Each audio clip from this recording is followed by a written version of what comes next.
أعزائي المشاهدين، أهلا ومرحبا بكم في هذا البث المباشر بعنوان سوريا والواقع الجديد مع الأستاذ شمال علي للمرة الثانية. أهلا بك أستاذ شمال. أهلا وسهلا بكم، شكرا جزيلا، شكرا للاستضافة مرة أخرى، وتحياتي لك والمتعاونين مع بثك وبرنامجك والكل الأعزاء اللي بيشاهدونا ويشوفونا. شكرا لك.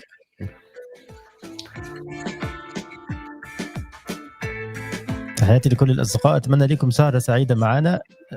أستاذ شمال، كل الناس اتفاجئت باللي حصل في سوريا. الأحداث كانت سريعة جدا. من 5 أيام كان الأسد بيحكم سوريا، النهاردة سقط بشار وخرجت الناس تحتفل في الشوارع وهللوا. ما رأيك بهذا المشهد؟ وطبعا هو بالبداية أنا لازم أعبر عن سعادتي بسقوط النظام الدموي المجرم القمعي، نظام بشار الأسد. هذا حلم كان يتمناه كل تحرري بالمنطقة. نظام تأسس على أساس القمع والإرهاب، ويعني أشنع أنواع الإجرام بحق المعارضين، بحق حتى غير المؤيدين وفقط المعارضين.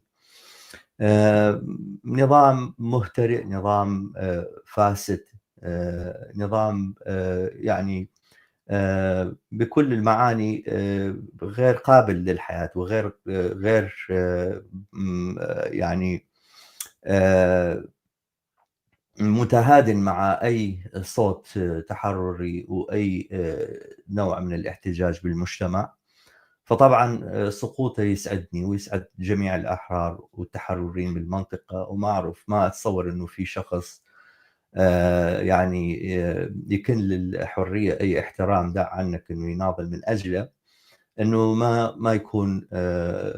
ما يكون سعيد بهالخبر هذا. ولكن وما طبعا ما أحب كلمة لكن، يعني يبدو لي أنه لازم أخلي نقطة وأبدأ بشيء جديد. يعني هذا اللي قلته ما راح لكن ينفيه. الحقيقة أنه المشهد اللي نشوفه مشهد مفهوم، ناس وجماهير يعني ضاقت الذرع بنظام دموي، ويوم من الأيام شافوا أنه هذا النظام فعلا سقط، ويعني اللي كان كاتم على أنفاسهم هذا النظام ما بقى بعد. راحوا يشوفون السجون ويدورون على أعزائهم. وطبعا بالمناسبة هذا المشهد اللي شفناه بسجن صدنايا، مشهد أنا بنفسي شفته وحضرته في أربيل أيام الانتفاضة الأولى ضد النظام البعثي، وكنت مشارك فيه. فكان في أخبار أنه فعلا في منظومة الاستخبارات بالمدينة الجماهير هاجمت، ويعني بعضهم بدون سلاح حتى، وطبعا اضطروا بعد فترة الانسحاب والاستسلام، وقسم كبير من الجلاوزة تم التخلص منهم. وبعدها صار في إشاعة أنه ما ممكن أنه هاي المنظومة الاستخبارات ما يكون في سجناء أو سجناء قلائل، فبلشوا يدوروا أنه هذا ممكن أنه أعزائنا موجودين. وفي ناس كثار مثلا أخوانهم، آبائهم أو أفراد من عائلتهم مختفين، واختفوا عن الوجود أساسا، ما عندهم أي خبر منه. فراحوا يدوروا ويحاولوا أنه يكسروا البلاط هذا الباطوم، يعني يشوفون أنه شنو وراء هالجدارات السمنتية هاي. فلما شفت هذا المنظر تذكرت الأوضاع اللي احنا عشناها بالعراق تحت ظل نظام صدام حسين الدموي، اللي كان طبعا حتى بالقياس إلى نظام بشار الأسد ممكن شوي أخف، مع أنه كان يستخدم الكيمياء ويستخدم الإبادة الجماعية وهاي. ولكن بالنسبة للسجون وبالنسبة للوضع اللي شفناه واللي اكتشفناه بعد سقوط بشار، والقصص لتقشعر لها الأبدان اللي سمعناها، ممكن نشوف أنه تقريبا حتى صدام حسين ما وصل لدرجة دموية وإجرام نظام بشار الأسد. فهذا المشهد أنا أتفهمه مثل ما قلت، وأتفهم هاي السعادة، ولكن وطبعا السعادة هاي ما تعني أنه نكون يعني نغمض عيوننا عن المخاطر الموجودة. مخاطر موجودة، ولكن أيضا هناك أمل، هناك بصيص من الأمل، وما ممكن البصيص من الأمل يختفي بالنسبة للناس اللي يناضلون من أجل غد أفضل. وطبعا ممكن أنه شخص يقيسه بالشيء اللي صار بالعراق بعد سقوط النظام، يعني 91 2003 عندما صار الاحتلال وجت الجيوش الغربية بقيادة أمريكا واحتلت العراق. بس هذا القياس وهاي المقايسة أشوفها يعني غير ضابطة، مو ضابطة يعني بنواحي عديدة. من ضمنها انه هذا صار بعد يعني هجمه واحتلال للبلد من قبل قوه اجنبيه، واساسا ما كان في اي معارضه ولا كان في اي نوع من التنظيم، حتى التنظيمات الاسلاميه وهاي مثل ما موجود بسوريا ما موجوده. وما ما ما ما اجت هاي الاوضاع بعد مثلا 14 سنه من 13 سنه من الانتفاضه ومن الوقوف بوجه النظام ومطالبه بالاصلاحات ومطالبه بالتغيير. يعني كانت الاجواء مختلفه نوعا ما بالعراق. انا كنت من المعادين للحرب، وكنت اكثر شيء اشوف الموضوع حرب واحتلال للعراق اكثر من ما اشوفه سقوط لنظام صدام حسين، مع انه طبعا فرحت بسقوط نظام صدام حسين ايضا.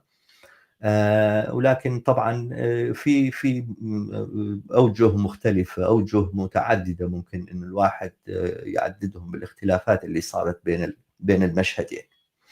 والمشهد اللي صار بالعراق صراحه خصوصا ببغداد كان مشهد استعراضي ومسرحي، يعني مجموعه من الناس المؤيدين للمعارضه اللي جت على دبابات امريكا راحوا للشارع وهتفوا، لكن الأغلبية كانت فعلا مستاءة ومترقبة لوضع غير مناسب. وطبعا هذا ما نشوفه بسوريا. اللي شفناه بسوريا في الأيام الأولى بعد السقوط كان بس فرح واحتفالات بكل أرجاء سوريا وحتى خارج سوريا. نعم، لكن الأعلام المرفوعة، أعلام القاعدة، ألا تقلقك؟ طبعا شيء مقلق، لا مو بس مقلق، مفزع اصلا. هاي المشاهد اللي نشوفها وهاللحة اللي جايه تحكم سوريا، واللي طبعا يعني نشوفها غريب على ثقافة وحضارة وتاريخ سوريا. شيء مفزع، مو بس مقلق.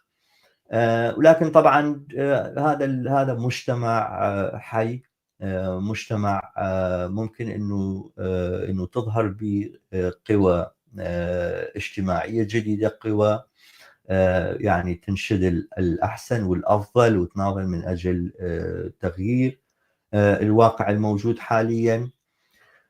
سياسات هالعصابات هاي من اليوم الاول اصبح يعني نوعا ما مثار لاحتجاجات واعتراضات وامتعاض من قبل عدد غير قليل من السوريين التحرريين. وطبعا هذا ايضا يعني لازم نشوف المشهدين، مو فقط مشهد اللحى، مو فقط الشعارات وصيحات الله اكبر وهالمسائل هاي والتحشد في المساجد والكلمات العجيبه الغريبه الخاويه بعض الاحيان، انه من بعد هنا نروح على قدس، ومن بعد هنا نروح على مكه ونحرر بيت الله من ايضا. هل يعني مو فقط هاي المسائل لازم نشوفها، لازم نشوف الوجه الاخر، الوجه الاخر اللي كان فعلا النظام السوري يعني جزء من مهمته انه يكبت هالاصوات هاي وممكن انه جت فرصه انه هاي الاصوات تنسمع اكثر من بعد هذا. نعم. استاذ شمال، من وجهة نظركم ما هي الاسباب التي ادت الى سقوط سوريا في يد الجماعات الاسلاميه؟ العفو، مره اخرى. ما الاسباب من وجهة نظرك التي ادت الى سقوط سوريا الان في يد الجماعة الاسلاميه بهذا الشكل؟ وطبعا اول الاسباب هو قمع النظام السابق. يعني تعرف انه انت الانظمه القمعيه والاستبداديه ممكن تلغي ما يسمى في بعض الادبيات بالمجتمع المدني كل الامكانيات، كل الفرص، كل الوسائل انه الناس يحتشدون او يجتمعون او يتنظمون بأطر معينة تنمنع، ولكن الدولة ما تمنع. وأصلا أساسا الدولة مستفيدة من بقاء المؤسسات الدينية كمحل يجذب الناس والناس يجتمعون به. نفس الحالة كانت عندنا بالعراق. طبعا الحصار الاقتصادي اللي استمر 13 سنة والفقر المفروض على الناس أدى إلى أنه من ضمن المسائل اللي جابتها أنه المساجد والجوامع صارت المكان الوحيد اللي ممكن فيه الناس يجتمعون، وممكن يكون الوسيلة الوحيدة لسد فراغ التعاضد والتضامن ما بين البشر. طبعا المساجد أساسا هي ما تشكلت لهالمهمة هاي، ولكن عندما الناس ما يلقون أي وسيلة أخرى خاطر يجتمعون مع بعض ويتشاورون مع بعض ويساعدون بعض، فيلجؤون المكان المتوفر. والمكان المتوفر بسبب سياسات الدولة كانت هي هاي المؤسسات. وهذا أدى إلى أنه في تحت يعني ضغط الفقر والعوز والحصار الاقتصادي والجوع والبطالة، يعني تتفكك النسيج الاجتماعي بالمجتمع. والمؤسسة الوحيدة اللي خارج الدولة ممكن الناس يلجؤونها هي كانت المساجد والجوامع مثل ما قلت. وهذا طبعا يخلي يعني يشكل بيئة لانه هالعصابات هاي تنمو وتحشد قوة وتنظم حالها يعني ترتب خطابها الايديولوجي. وهذا هو السبب الاول برأيي. السبب الآخر هو التدخل الرجعي لمختلف الدول الرجعية بالمنطقة، من قطر، من سعودية، من الإمارات، من تركيا، من إيران، وحتى من أمريكا وإسرائيل. كل هاي الدول يعني تتفق حول إنه الأفضل بالنسبة لها إنه التعامل مع العصابات ومع ذوي اللحى اللي شايلين أسلحة. وطبعا كل من يعني يلجأ إلى المنظمة والقسم والمجموعة اللي ممكن تتعاون معها. وهذا السبب الثاني. السبب الثالث هو طبعا يعني عدم وجود رؤية واضحة للأهداف، وعدم وجود تنظيم يمثل تطلعات الناس بصورة صحيحة، بصورة واضحة وبصورة عملية. وطبعا هذا أنا ما أنفي أنه أنا إذا كنت بسوريا وأنا إذا كنت أعيش بسوريا وإذا أنا كنت بالعراق أنا أكون جزء من الناس اللي ممكن يلاموا بسبب عدم وجود سياسة عملية ممكن أنه تستجيب لمتطلبات المرحلة من تنظيم الناس، من قيادة الحركات الاجتماعية اللي طبعا أكيد ما راح تختفي. نعم. الأخ أكرم بيقول لك المشكلة في سوريا القوى المنظمة وبيدهم السلاح من جماعات إرهابية وتكفيرية، ولكن الجبهة الأخرى من الناس اليساريين والعلمانيين والمثقفين ليس لديهم أي تجمع ليظهر بها علنا في الساحة السورية. لهذا السبب الوضع سيصعب الوضع للمجتمع السوري لكي يحصل على حقوق المواطنة. طبعا هذا الكلام صحيح، أنا ما أنفي هالشيء هذا، ولكن طبعا المنظمات والأحزاب تنوجد على أساس وجود بيئة ووجود حركة اجتماعية. أنا طبعا من الأسباب اللي ذكرتها بالسابق قلت أنه طبعا المجتمع اللي بيسموه مجتمع المدني، أقصد كل الفعاليات اللي ممكن تحدث خارج المؤسسة الدولة والحزب مسيطر او حزب الحاكم، واللي بنوع من الانواع وبشكل من الاشكال تعكس قضيه معينه او مطلب معين او حاله معينه. طبعا عدم اتاحه الفرصه لظهور هكذا حركات تؤدي الى انه المنظمات اليساريه تكون ضعيفه وغير متجانسه ايضا. يعني كيف ممكن انه يكون عندك احزاب قويه على صعيد حركات اجتماعيه ضعيفه وغير منظمه؟ يعني طبعا الحركات الاجتماعيه لها الاولويه، والناس اللي يفكرون انه ممكن الاحزاب السياسيه يتشكلون مثلا 3-4 يجتمعون وممكن يغيرون الواقع، اتصور هذا التصور تصور نوعا ما يعني سوبرماني، انه في ممكن ناس ممكن ياثروا بالمجتمع. المجتمع لازم يكون له فرصه انه تعبر عن حالها وتفرز الحركات، وعلى صعيده ممكن ان هاي الاوضاع تحدث انه يكون في منظمه طليعيه ومنظمات طليعيه ومنظمات ممكن تنظم الحركات الاجتماعيه. الوضع الحالي يعني مثل ما يقول الوضع حبلى بالامكانيات ظهور هالحركات هاي. يعني طبعا الايام السابقه احنا شفنا اللي مثل ما قلت، ولكن شفنا ايضا على التيك توك، على وسائل التواصل الاجتماعي، حتى على التلفزيونات، بالشوارع، الناس يحتجون على بعض المظاهر، واحتجاجهم مرات يكون بصوت عالي، وفي تحركات يعني اسمعها يعني اتحسسها انه في تحركات لحشد المثقفين والكتاب والممثلين او الناس المعروفين وبعض الشخصيات المعروفة بالمجتمع السوري لطرح مبادرات وطرح بدائل للوضع الحالي. فهذا الجانب ايضا موجود. وطبعا يعني ما ممكن اذا اني الشخص كغير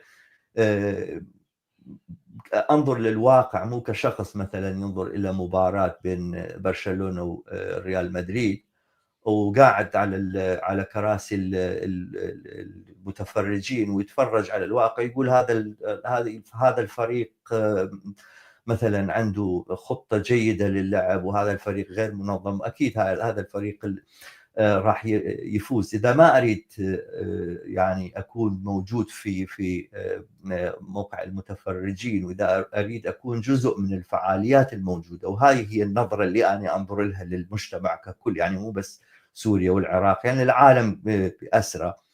فما ممكن انفي امكانيه وجود بدائل للوضع الحالي، وعلى اساسه لازم اتحرك.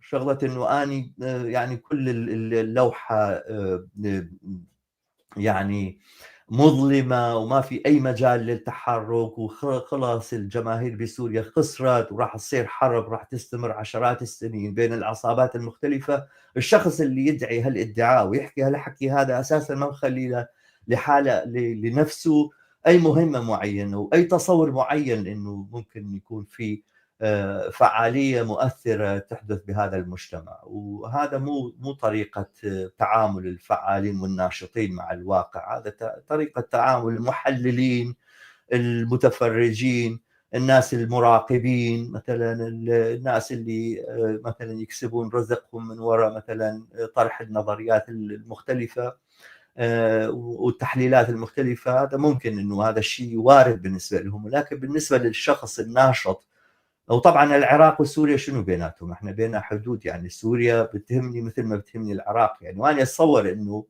ما في تحرر بالشرق الاوسط، ما في دوله، ما في مجتمع بالشرق الاوسط ممكن تتحرر لحالها. تحررنا بالشرق الاوسط اكراد تسميهم عرب، سوريين، عراقيين، مسلمين او مسيحيين او غير دينيين تحررنا مرتبط ببعض. هاي المنطقة لو تتحرر بحركة تحررية عامة في الشرق الأوسط، لو ما ممكن أي بلد من البلدان ممكن يجرب مصير آخر غير يعني مختلف تماما عن بقية الدول بالمنطقة. فلهذا أنا أشوف موضوع سوريا تهمني، وإذا أنا أنظر للموضوع هالنظرة هاي نظرة ناشط وفعال، فما ممكن أنفي من البداية بدون أنه ما صار شيء هسه لحد الآن. كل شيء مؤقت، كل شيء موجود ممكن يتغير. صار مثلا 12 13 يوم من وراء أول، أو ممكن يعني صار كذا يوم تقريبا. هذا صار اليوم ايش قلت 10 أو 9 بعد التغيير. 5 أيام 6 أيام. 5 أيام اوكي 5 أيام. التغييرات هلقت سريعة، الواحد يحس انه صار فترة طويلة. يعني ما ممكن ورا 5 أيام الواحد يفقد الامل، يقول خلص انه كل خسرنا كل شيء، يعني نبلش بس نلطم مثل ما يقولون العراقيين. كيف تعاملت حكومة الأسد مع الأزمات قبل الأزمات السياسية والاقتصادية قبل الربيع العربي وبعد الربيع العربي؟ هو حكومة أسد أساسا الحكومة كانت جزء من الأزمة، يعني تعاملت مع الأزمة كأنه مثلا كان من المنتظر من المتوقع من دولة قمعية ودموية مثل دولة أسد أنه تحل الأزمات. أساسا ما كان هذا شغل شاغل النظام أبدا في سوريا. النظام السوري أساساً تعامله مع الأزمات وتعامل شخص يكسب من الأزمات أو يترزق من الأزمات. هذا كان تعامل النظام السوري. وطبعاً إذا كانت الأزمة تؤدي إلى احتجاجات وإلى مثلاً صراعات اجتماعية بالمجتمع، أكيد الدولة كانت موجودة للقمع والإرهاب وكتم الأصوات. طيب لديك توقع معين لتأثير وصول الجماعات الإسلامية الآن للسلطة على الأقليات في سوريا؟ هو طبعا احنا شفنا تجربة داعش، وهاي الجماعة يعني أولاد عم، يعني مو كثير غريبين عن مش أولاد عم، هم نسخة طبق الأصل. طبعا يعني نسخة طبق الأصل، ولكن هسه صار عندهم تقريبا كوزماتيك. سووا لهم عمليات تجميل وكوزماتيك سيرجري، فممكن الاسم فقط مختلف. طبعا هو صحيح، ولكن هذا الكلام طبعا ما تأيد القوى الغربية والإمبريالية بالمنطقة، وهم على أبواب يعني التعامل معهم والاتفاق معهم. طبعا من هاي الناحية أكيد تعاملهم وطبعا يعني هو احنا بس نسمع اسم جبهة معينة او مثلا يعني هيئة معينة، ولكن في تقريبا 100 منظمة يمكن منضوية تحت هاللواء هذا، وفي منظمات يعني ما تميزها عن أصحاب الرايات السود أي شيء. وحتى هذا الريتوريك أو البلاغة اللي يستخدموها في حكيهم، الخطاب المنمق اللي يستخدموها في البدايات هاي ما راح يعني تخلينا ننخدع ونعرف انه تعاملهم مع الاقليه ومع الاغلبيه ايضا. التعامل هم اساسا اقليات، هم مو اغلبيه. تعاملهم مع الاقليات والاغلبيات بسوريا راح يكون تعامل يعني قرون وسطي، اذا يعني صار عندهم فرصه انه يمارسون هالتعامل هذا. وانا يعني اشوف عوامل معينه بسوريا ممكن تمنع انه ما هي هم هذه العوامل؟ طبعا سوريا اول شيء قلت انه سوريا مجتمع حي. يعني طبعا صار ضحيه القمع اكثر من 50 سنه 54 سنه النظام السوري كان موجود. وكان ايضا ضحيه الحصار الاقتصادي وانواع من العقوبات اللي كانت موجوده على هذا المجتمع، الفقر والعوز وكل هالمسائل هاي والتشرد وأوضاع الحرب اللي استمرت حوالي 13 سنة. ولكن هذا المجتمع بعده حي وممكن انه يفرز عن حاله يعني نوع يعني شكل من اشكال النضال لاجل واقع افضل. هذا احتمال موجود. بعدين سوريا بلد مهم بالمنطقه، ومثلا الموقع الجغرافي والجيوسياسي لسوريا ما تخليه انه يكون مثلا مثل افغانستان. سوريا ما راح تكون افغانستان ابدا، ما ممكن انه تتحول الى افغانستان اخرى. هناك مثلا مصالح اقتصاديه كبيره للدول بالمنطقه في ظل الازمه هاي. مثلا في تركيا الان تنظر لسوريا ك يعني محل لاستثمار او مكان لاستثمار او يعني ثروات تقدر بمئات المليارات من الدولارات في إعادة بناء سوريا وهذه المسائل. سوريا جارة لدولة اسمها إسرائيل، وطبعا ما ممكن انه هل جوار هذا تخلي اسرائيل، ولو اسرائيل في رايي ما تتوانى عن التعامل مع اي شكل من اشكال التخلف والارهاب طالما الارهاب متوجه الى الناس نفسهم. مثلا بغزه بنشوف انه حماس كان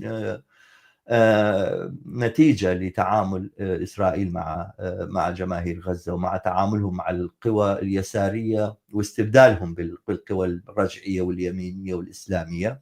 فأتصور أنه إسرائيل ما عندها مشكلة من هالناحية، ولكن كون سوريا قريبة من هاي الدولة فممكن أنه العنف والإرهاب بهالبلد هذا ممكن يتأثر مباشرة في وضع إسرائيل، وهذا ما راح يكون يعني ما راح يكون وضع مريح بالنسبة لإسرائيل. وسعي لتجريد الجيش السوري وتدميره وتجريده من كل الأسلحة ونوعا ما لتقليل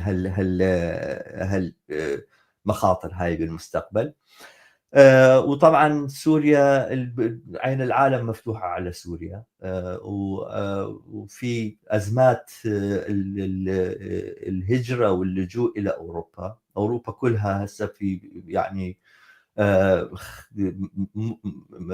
فزع بالنسبة لأوروبا أنه ممكن الناس اللاجئين الموجودين في الوقت الحالي في أوروبا قسم منهم يرجعون، لكن إذا استمرت الأوضاع مثل ما كانت بالسابق ممكن نوع آخر من اللاجئين راح يطلعون من سوريا، وذولي راح يروحون يعني يكون الوجهة الأساسية والمثلى لهم يا أوروبا. فمجموعة العوامل هاي تؤدي إلى أنه العصابات هاي اللي تريد تسفك الدماء بسوريا، طبعا ما في عصابة بالعالم تقدر تسفك الدماء بدون التعاون مع دول إمبريالية ورجعية. ما ممكن أنه دولة من الدول، حتى أفغانستان جارة لإيران وباكستان والهند الجمهوريات الاتحاد السوفيتي السابقة، ولهذا واقع بهالوضع هذا. وطبعا كان التاريخ الإجرام في هالبلد هذا غير بعيد عن أو على علاقة وثيقة بتدخل الCIA في إسرائيل. في سوريا أتصور أنه البلدان القوى المختلفة الرجعية المختلفة والدول المختلفة راح تتردد عن دعم الحركات والعصابات الإسلامية والإرهابية، وهذا يؤدي إلى أنه يكون في يعني كوابح للمسار اللي تريده العصابات الإسلامية للسير فيه. طيب أستاذ شمال، هل ما يحدث الآن هو جزء من تحالف جديد في المنطقة من وجهة نظرك؟ هل هناك تحالف جديد في المنطقة؟ وطبعا احنا بنعيش بعالم من الفوضى في الوقت الحالي.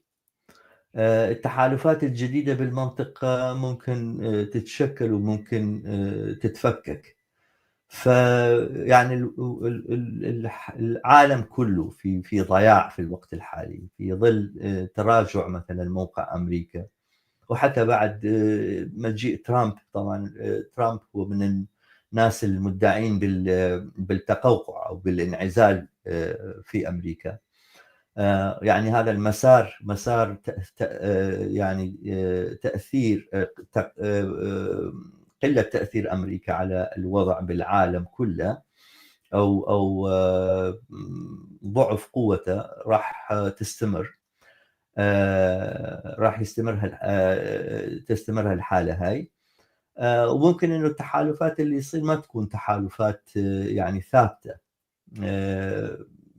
أنا ما أشوف إنه موضوع سوريا ممكن يغير كتير بالتحالفات هاي. ممكن يكون في مؤقتا مثلا نشوف إنه مثلا تركيا وإسرائيل وأمريكا متفقين على إنه نشيل نظام أسد ونقطع شريان تمديد حزب الله في لبنان بالأسلحة.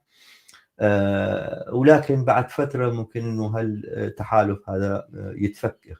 هذا التحالف يتفكك، وكل جهة وكل دولة ممكن تتبع يعني أسلوب الخاص في التعامل مع الموضوع. وطبعا شفنا إنه مثلا تركيا تدعم الحركات هاي، وإسرائيل تتعامل مع الموضوع بطريقة أخرى، بطريق القصف وتدمير الجيش السوري.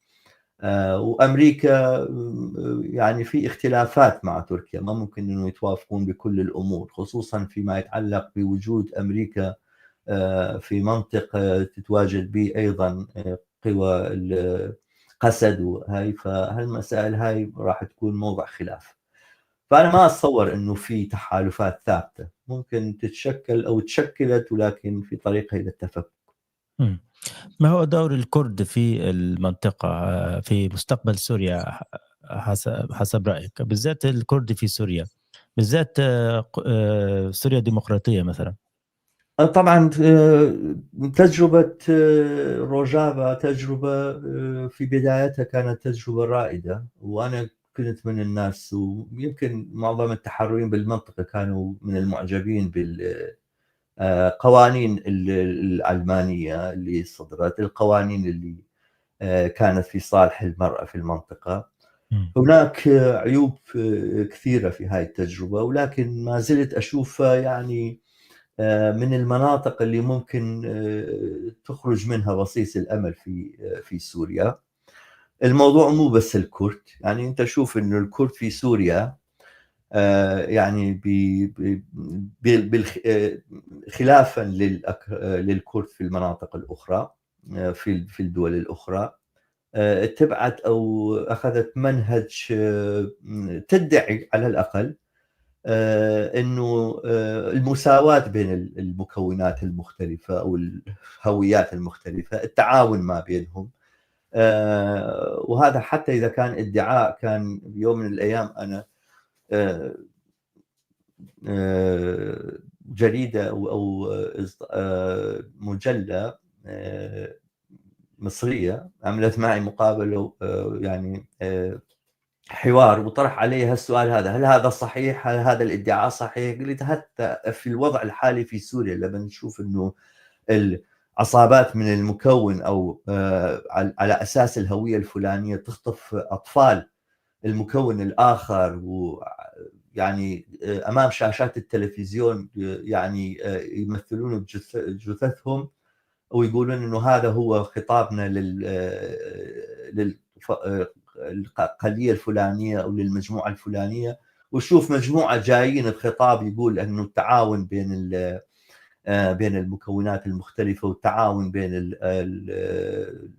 المجموعات المختلفة، والديمقراطية من الأعماق أو من الجماهير، وديمقراطية مباشرة. هذا حتى لو كان ادعاء جميل جدا.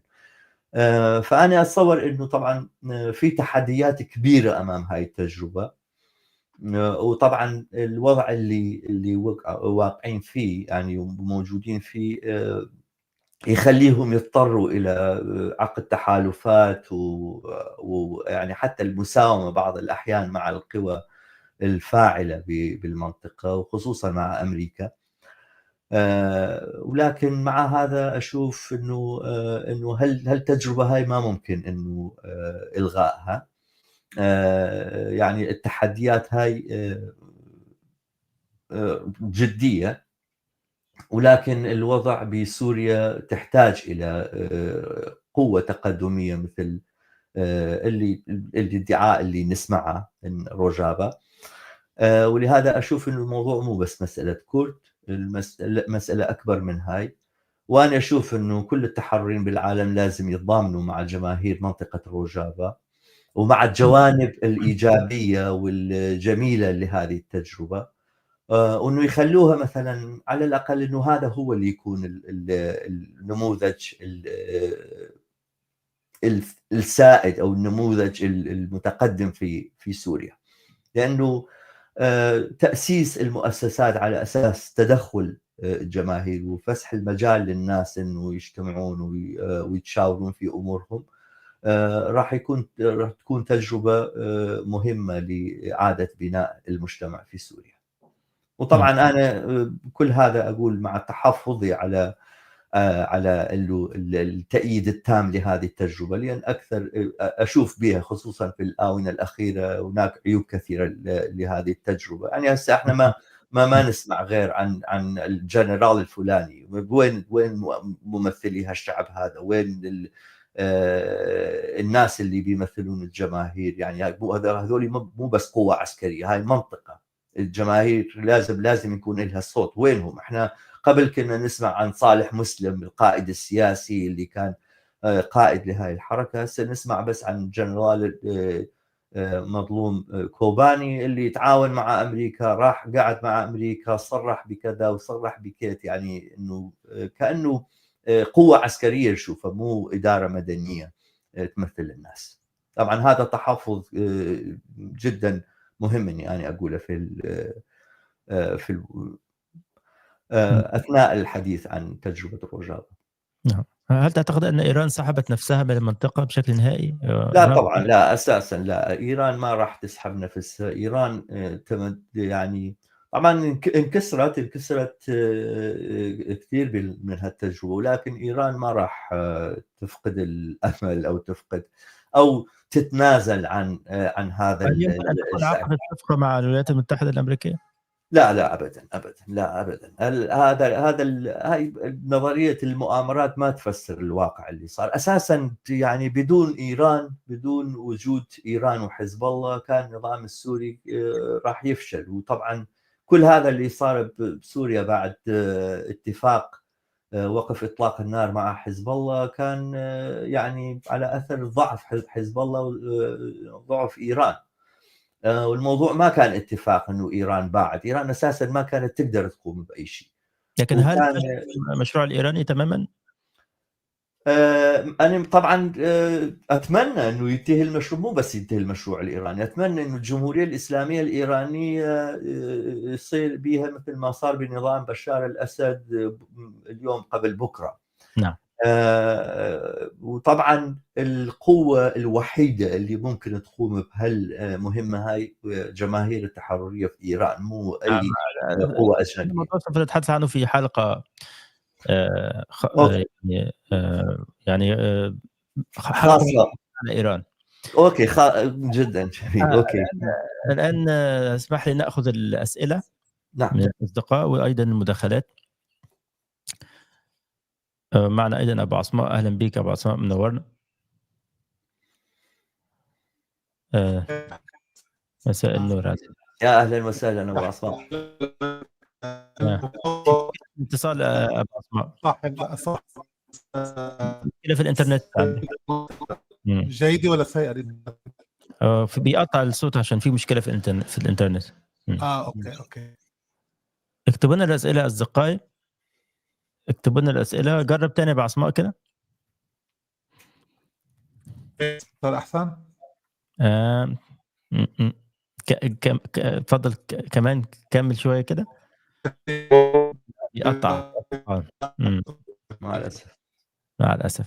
طيب كان عندنا سؤال من أن صديقة من إسرائيل، نعم.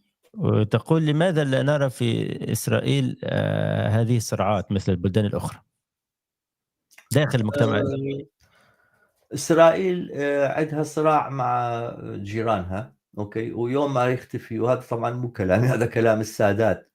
قبل كان من يريد يتفاوض مع إسرائيل يعني يتبنى نظرية، وأنا أشوف النظرية يعني ما تبتعد عن الصح، إنه يعني جانب من كتير كبير منه صحيح. قال إنه إسرائيل تعيش على الحروب وتعيش على الاختلافات وتعيش على الصراعات المنطقة، وإذا يوم من الأيام إحنا يعني تفاوضنا مع إسرائيل وصار سلام، ممكن إنه هذا اللي يتفتق الوضع بإسرائيل بعد هذا من أو بصراعات اجتماعية ما بينهم. إسرائيل أساسا بالنسبة لي طبعا الشعب الموجود بإسرائيل شعب يستحق أنه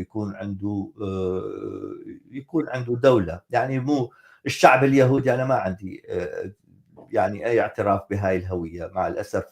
يعني ممكن أكون يعني على تناقض مع كل الناس اللي يأيدون الناس الشعب الجماهير اللي موجودة بإسرائيل.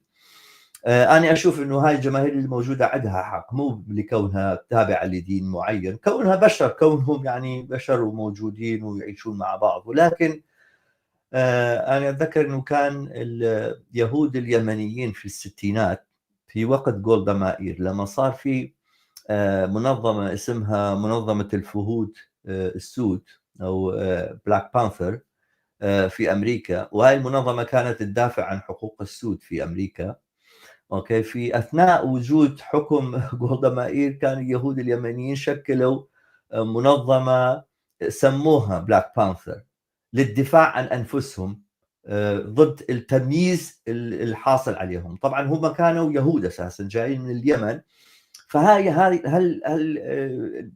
الكيان هذا الوضع اللي موجود بإسرائيل في اختلافات كبيرة، وهاي الاختلافات مختفية لأنه إسرائيل في عداء وفي صراع مع جيرانها. يوم ما يختفي هالصراعات هاي، الاختلافات هاي راح تبرز بصورة صحيحة. يعني شنو اللي يجمع شخص من حريديم اسمهم دول اليهود المتشددين مع شخص علماني مثل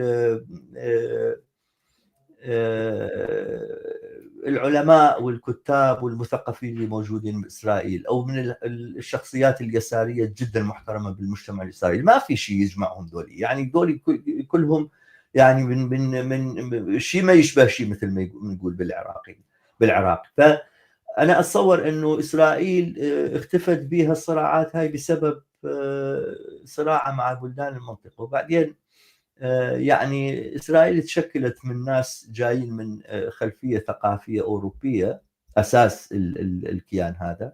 وطبعا هذا الكيان مع كونه أنه معادي للناس الأصليين، السكان الأصليين موجودين، ولكن المؤسسات اللي بنوها على أساس نوع من الديمقراطية والانتخابات والليبرالية وهاي. ولكن طبعا الوضع اللي بنشوفه هسه بإسرائيل مثل باقي البلدان بالعالم. يعني احنا حتى بالسويد عندنا المشكلة هاي في صعود اليمين المتطرف. احنا نشوف انه اليمين المتطرف بإسرائيل يعني صار من القوة، بحيث انه ممكن هاي القوة تهدد تجربة إسرائيل وهذا المجتمع من الداخل. طيب أستاذ شمال، سؤال من إدريس يقول: سؤال للضيف المحترم: هل ما جرى في سوريا يصب إيجابيا أم سلبيا في مشروع بناء دولة كردية؟ يقول مشروع بناء دولة كردية، أنا ما أعرف إنه هاي مشروع بناء دولة كردية مو من مشاغلي. يعني أبدا ما فكرت ببناء دولة ما في شيء اسمه دولة كردية، ولا في شيء اسمه دولة عربية، ولا في شيء اسمه دولة فارسية أو تركية. في شيء اسمه دولة طبقة معينة. يعني إذا كان المقصود إنه تشكيل وحدة مثلا هو يقصد دولة للشعب الكردي. ما في دولة للشعب الكردي. الشعب الكردي محكوم هسه في أربيل بأعداء الشعب الكردي، محكوم من قبل مجموعات البرزاني والطالباني، واللي حتى هل ما يحدث الآن يصب في مصلحة الذين يدعون إلى إقامة دولة كردية؟ يسأل يعني واقعيا، يعني على أرض الواقع، ما رأيك؟ أنا ما أتصور هذا راح يكون، لأنه شوف هسه احنا عندنا تجربة في كردستان العراق، إقليم كردستان، وعندنا تجربة في روجافا. من ألد أعداء التجربة في روجافا هم جماعة البرزاني اللي حاكمين أربيل. فإنه هل يعني احنا عايشين في بلدان مختلفة، وال 100 سنة الأخيرة مع تمازج اللي مسمين يعني يسموهم بالأكراد بعض الأحيان، يعني أو الكرد الموجودين، تمازجوا مع واقع البلدان اللي يعيشون فيها. فحرية الشعب الكرد في سوريا مرتبط بحرية سوريا، وحرية الكرد في العراق مرتبط بالتحرر في العراق، وكذلك أيضا الموضوع في تركيا. وأنا من الناس اللي أشوف أنه الكرد ما راح يتحرروا قبل ما تتحرر الشرق الأوسط. وإذا تشوف أنه في قسم كبير من الكرد ينتمون إلى الفكر اليساري، والفكر اللي تنادي بالتحرر المجتمعات اللي يعيشون فيها، فمردوا لهالواقع هذا. يعني العقال يعرفون أنه إحنا نشكل دولة معينة، ومنه مثلا الناس اللي ممكن يجاورون، أو الدول اللي ممكن تجاور هاي الدولة: إيران، العراق، تركيا، وسوريا. وإذا هاي البلدان وهاي الدول المجاورة للدولة الكردية تكون دول رجعية ومتخلفة، ممكن تتعاون مع بعض ويخنقون هالدولة هاي. وما ممكن إنه دولة ما إلها أي مثلا مخرج مائي للمياه الإقليمية وتخليه مثلا يكون يتواصل مع العالم بغير الطرق البرية اللي لازم يمر بها البلدان هاي. ما ممكن دولة مثل هاي ممكن تعيش وممكن تستمر بالحياة. فالواقع هذا يخلي، يعني حتى إذا مو بس التاريخ، الجغرافيا تفرض على الكرد انه يكونوا جزء من التحرر اللي يصير بهالمناطق هاي.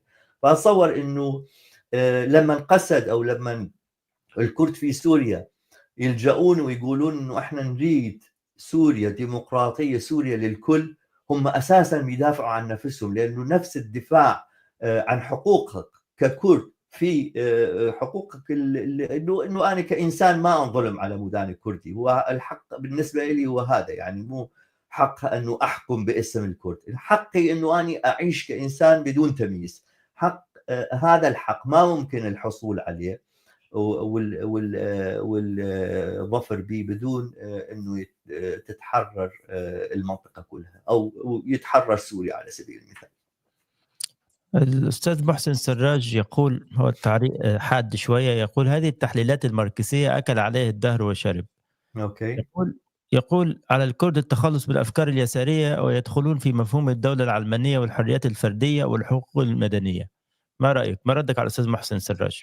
هو الدولة العلمانية شيء جيد وإيجابي، وإذا كان في هيك إمكانية أساسا الكرد ما كانوا يتوهنون عنها. وما الكرد مو متبنين الفكر اليساري. يعني قلت إنه هناك الكثير من العناصر الفاعلة في ضمن الكرد اللي يتبنون الأفكار اليسارية. ما قلت إنه الكرد متبنين الفكر الماركسي والفكر الشيوعي. وإذا كان الموضوع هيك كان ممكن الموضوع كله يختلف في كل المنطقة، مو بس بكردستان.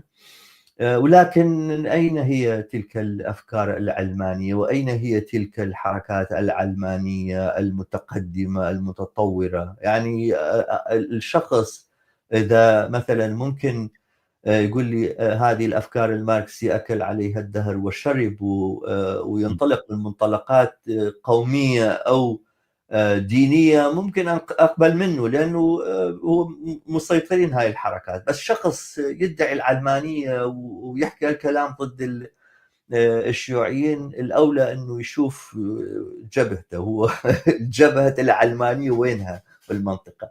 يعني إذا تخلوا الشيوعيين والتقدميين اليساريين عن الجبهة العلمانية بالمنطقة، شو راح يبقى منها؟ مجموعة أدعياء مثلا إعلاميين ومثقفين يحكون عن العلمانية بدون ما يكون لهم أي تأثير. أنا ما أتصور أنه هذا الكلام دقيق وصحيح، وأتصور أنه إذا كان في تجربة مثل هالتجارب هاي موجودة وممكن الاعتماد عليها، يعني الناس تريد مصلحتها اليوم. الناس ما راح تدور على شيء، على الأقل يعني الأغلبية ما راح يدوروا على مشاريع وعلى خطابات راديكالية. الناس براغماتيين يريدون يعيشون حياتهم اليومية بصورة جيدة وبأمان، لكن هاي التجارب مع الأسف موجودة. يقول ولكن لا نعيش في زمن ماركس ال19، القرن ال19. أوكي، ونعيش في أي زمن؟ نعيش في زمن الرأسمالية البربرية المتعجرفة يعني اللي تحارب ومبعث للخراب بالعالم. هذا اللي نعيش فيه. يعني إذا ما نعيش، ما أعرف هذا الكلام ما أعرف كيف أرد عليه صراحة. نعم. ما زال الصراع اللي كان موجود في وقت ماركس بين أو التناقض اللي كان موجود بين الغنى أو التراكم الرأسمالي والفقر بالمجتمعات ما كانت مثل الآن. يعني الآن إحنا نشوف تناقض جدا جدا فاضح وجدا جدا مخرب. يعني الوضع كان أفضل في وقت ماركس أتصور. طيب نأخذ مداخلة أخرى أو سؤال من الأخ آدم. تفضل أستاذ آدم. مساء الخير جميعا. أنا من القامشلي، سوري عربي، من مدينة القامشلي. بتذكر بال2013 قبل ما أطلع من سوريا صرت شوف أكراد لا يتكلمون العربية، اجوا من الجبال واجوا من مناطق لا نعرف من أين أتوا، وكان حلمهم هو واحد، هو إنه يعمل المنطقة كلياتها منطقة كردية. أنا ابن القامشلي، أنا عربي، وفي ابن القامشلي مسيحي، وفي ابن القامشلي كردي، وفي الآشوري، وفي أثنيات كثيرة بالقامشلي. أنا بسأل هلا، طالما الأكراد عم يفكروا بدولة، الأراضي اللي عم يستولوا عليها، أو خليني ما أقول استولوا، الأراضي اللي عم يسيطروا عليها، أهالي هي الأراضي مين بيكفل كمان حقوقهم؟ اليوم بمدينة الرقة مات شخص وتصاب عدة أشخاص بسبب مظاهرات، ومين كان السبب فيها؟ هي قوات قسد. فأنا هلأ بسأل هذا السؤال، هدول الأهالي مين بيكفل حقهم؟ ليش الأكراد رافضين إنه يندمجوا تحت راح أحكي عن أكراد سوريا، ما راح أحكي عن أكراد العراق أو تركيا، بس أكراد سوريا. أنا سؤالي، ليش أكراد سوريا رافضين إنه يمضوا تحت مظلة الوطن الواحد، الدولة الواحدة، واللي هي سوريا، الجمهورية السورية؟ حاليا نحن بسوريا في قدامنا. يا آدم سؤالك واضح. تفضل أستاذ شمال. وأنا طبعا هنا ما أمثل قسد، وأنا قلت تحفظاتي عن التجربة بالمنطقة، لكن أشوف أنه مثلا العرب اللي بقامشلي والكرد والسريان وغيرهم من الإثنيات اللي عددها الأخ، يعني فعلا حموا نفسهم ودافعوا عن نفسهم عن طريق قوات يعني البيدة أثناء حملة داعش ضدهم. وإذا ما كانت فيها المقاومة هاي، كان ممكن أنه نشوف مآسي كبيرة بهالمنطقة هاي من جهة. ومن جهة أخرى هذا التصور اللي يحكي الأخ، أنا ما أعرف، يعني أتصور أنه مو دقيق، خصوصا اليوم. يعني إحنا سمعنا أنه رفعوا العلم السوري وقرروا أنه يرفعون العلم السوري في كل مؤسساتهم، ووفد منهم متجه إلى دمشق. نعم. ويعيشوا ضمن سوريا.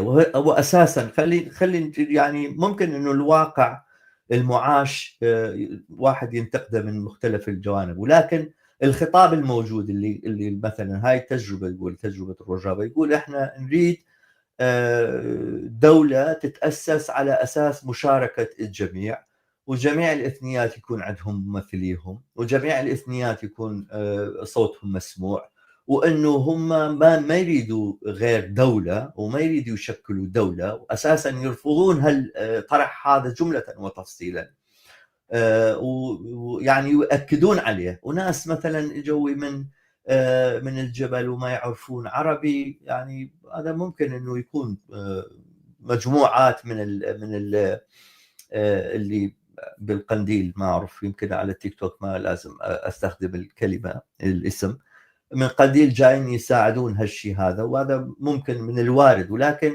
اساسا اللي نشوفه طبعا هالحوادث هاي اللي صارت بالرقة شيء مؤسف طبعا، اذا تكون في مظاهرات ويعني يتم قمعها بهالصيغه هاي كائنا ما كان، طبعا مساله مدانه، وانا اساسا ما ايد، مو بس ما ايد، ما اتوانى عن التنديد بها مسائل، ولكن بالمحصله الواحد لازم يكون يشوف كل الصوره، كل الواقع المعاش في سوريا. يعني اللي صار بمنطقه روجافا كان دفاع جدا يعني عادل عن حقوق الجماهير اللي موجوده بهالمنطقه في وجه منظمه اصحاب رايات السود اللي كانوا يريدون يهاجمون المدن ويقتلون السكان الموجودين ويسبون النساء ويتاجرون بهم. وشفنا هالشيء هذا في كردستان العراق، وكان ممكن انه نفس التجربه ونفس المأساة تتكرر بروجافا لولا القوات اللي دافعت عن الجماهير، سواء في قامشلي او في المناطق الاخرى اللي كانت في وقتها تحت سيطرته. شكرا لك أستاذ شمال، مش هنطول عليك النهاردة أكتر من كده. حلقة نتكلم عن إيران. شكرا جزيلا، شكرا لهذه الفرصة، وأتمنى يعني تشوفون الحوار كان يعني مفيد. طبعا أنا لازم أقول أنه كوني مو من سوريا يمكن بعض التفاصيل اللي حصلت بهذا البلد أنا ما متابعة، ولكن عملت جهدي أتابع كل اللي قدرت عليه خلال الأيام السابقة. وطبعا أتمنى أنه الواقع بسوريا تتحسن، يعني يكون في بدائل أخرى مطروحة. ولكن في شيء مهم جدا، الناس العلمانيين، الناس المعادين للسلطة الإسلاميين اللي طبعا لازم يعني يستوجب عليهم لأجل الدفاع عن نفسهم أنه يكافحوا سلطة الإسلام السياسي والمنظمات الإسلامية بهالمنطقة. ما تقدر تعمل وما تقدر تنجح في هالمهمة هاي إذا ما تمازجت بين مسألتين: الدفاع عن العلمانية في وقت أنه الناس تكون محتاجة لأبسط مقومات الحياة، ممكن يشوفوه الكثير كترف غير مجدي في الوقت الحالي. الصراع ضد الإسلاميين والصراع لأجل الحقوق الأساسية للإنسان والعلمانية وفصل الدين عن الدولة لازم تكون متمازجة مع الصراع والنضال لأجل يعني معيشة كريمة، لأجل حياة كريمة لأغلبية العمال والكادحين في سوريا. إذا ما تتمازج هالقوتين، يعني النضال لأجل واقع حياتي أو معيشة أفضل بدون النضال ضد الإسلاميين، راح تكون ناقصة وما راح توصل لأي مكان. وأيضا السعي لأجل علمنة سوريا والوقوف بوجه الإسلاميين بدون الحساب لجماهير عريضة تعيش مآسي الحياة والعوز والفقر والبطالة، ما ممكن تنجح وما ممكن يوصل إلى محل. فيعني أتمنى أنه نشوف بسوريا تجارب في هالاتجاه هذا، ويعني أنا من الناس التواقين أنه أتعرف على أي تصور أو أي اتجاه يتبنى هالفكر هذا. نعم، وأنا أحب أن أضيف أن يعني الإنسان لا يستطيع أن يعني يكافح من أجل أي شيء، وهذا بديهي إذا كانت رأسه ليست على كتفه. والإسلاميين يهددون وجودك، يعني بمعنى أنك يمكن أن تفقد رأسك، يقطعوا رأسك تماما لمجرد أنك مختلف فقط. فعندما لا تكون رأسك على كتفك لا تستطيع النضال من أجل أي شيء، لا عدالة اجتماعية ولا ضد الفقر ولا أي شيء، وهذه خطورة الإسلاميين. نعم، لا أنا متفق مع هالكلام هذا، ولكن القوة يعني العلمانيين اللي يريدون إنه يواجهون الإسلاميين لازم يواجهوا بقوة اجتماعية، وهذا الامتداد الاجتماعي والامتداد الجماهيري ما راح ممكن يحصلون عليه فقط بمناداتهم لأجل العلمانية، فقط بمناداتهم لأجل حق الاختلاف، حق إنه أنا ما أتبع التعاليم الإسلامية. احنا حكينا بالحلقة السابقة عن الإسلامية وعن استخدام الدين او الدين الموجود في الوقت الحالي، فما ما اريد اكرر كلامي، ولكن انا طبعا مع الناس اللي يريدون ينتقدون هالاسلاميه، يعني الحركات الاسلاميه الظاهره بكل يعني بكل قوه معاهم، ولكن تصوري انه هذا ما ممكن. انت تحتاج الى حاضنه اجتماعيه، تحتاج الى جماهير تدافع عنها، يعني حتى من الناحيه البراغماتيه المثقفين اللي يريدون العلمانيه لازم ينظرون انه نضالهم لاجل تثبيت العلمانيه او مكافحه او مقاومه الاسلاميين ما راح ينجح بدون الاهتمام بمعيشه الناس والنضال لاجل الحياه كريمه للكل في سوريا. نعم، شكرا لك أستاذ شمال، ونتمنى لك ليلة سعيدة.